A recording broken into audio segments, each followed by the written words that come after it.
रात का समय था। आसमान बादलों से घिरा हुआ था और हल्की हल्की हवा जंगल की शाखाओं से टकराकर सिसकियां भर रही थी।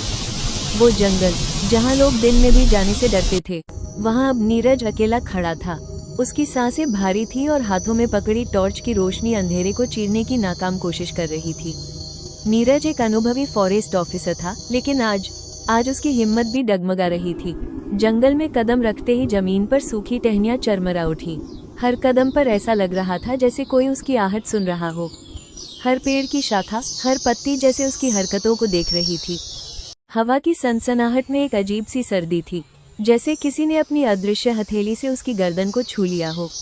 अचानक दूर कहीं पेड़ों के बीच एक हल्की सी रोशनी टिमटिमाती दिखी।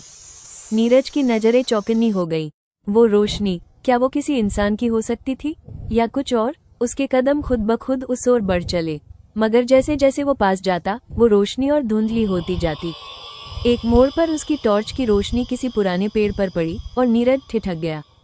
उस पेड़ की छाल पर अजीब निशान बने थे, जैसे किसी ने नाखूनों से खरोंचकर कोई भाषा लिख दी हो, एक भाषा जो नीरज ने पहले कभी नहीं देखी थी। उसने हाथ बढ़ाकर उन निशानों को छूने की कोशिश की, तभी उसकी टॉर्च की रोशनी झिलमिलाने लगी। चारों तरफ अंधेरा घना हो गया। हवा अब और भारी महसूस हो रही थी। नीरज ने टॉर्च को जोर से थपथपाया। रोशनी वापस आई, मगर उसके दिल की धड़कनें अब तेज हो चुकी थीं। वो आगे बढ़ा। जमीन पर कुछ अजीब से पदचिन्ह दिखे। वो इंसानी पैरों जैसे नहीं थे, वो कुछ और थे, जैसे कोई बड़ा जानवर या कोई ऐसा प्राणी जिसका नाम नीरज नहीं जानता। उसने झुककर उन निशानों को ध्यान से देखा। तभी हवा में एक धीमी सी धुन सुनाई दी, जैसे कोई दूर बैठा मध्यम सुरों में कोई पुराना गीत गा रहा हो। नीरज ने चारों ओर नजर दौड़ाई। आवाज कहाँ से आ रही थी वो समझ नहीं पा रहा था।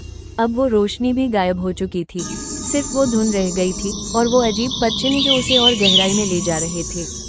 आगे बढ़ते हुए नीरज को एक पुराना झूला दिखा, एक पेड़ से लटकता टूटा फूटा झूला जो हवा में धीमे धीमे हिल रहा था।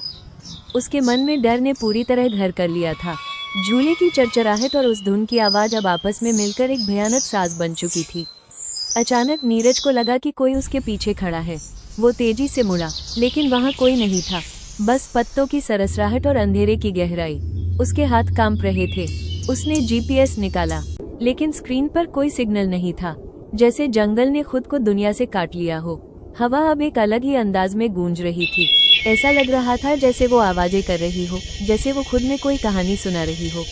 नीरज को लगा जैसे कोई परछाई उसे देख रही है। वो छुपकर पेड़ के पीछे खड़ा हो गया। उसकी सांसें तेज हो गई थीं। फिर एक आवाज आई, एक धीमी हंसी, और वो धुन रुक गई। हर तरफ सन्नाटा फैल गया। नीरज अब डर के मारे पसीने से भीग चुका था। उसके माथे पर पसीने की बूंदें ठंडी हवा में और भी ठंडी महसूस हो रही थी।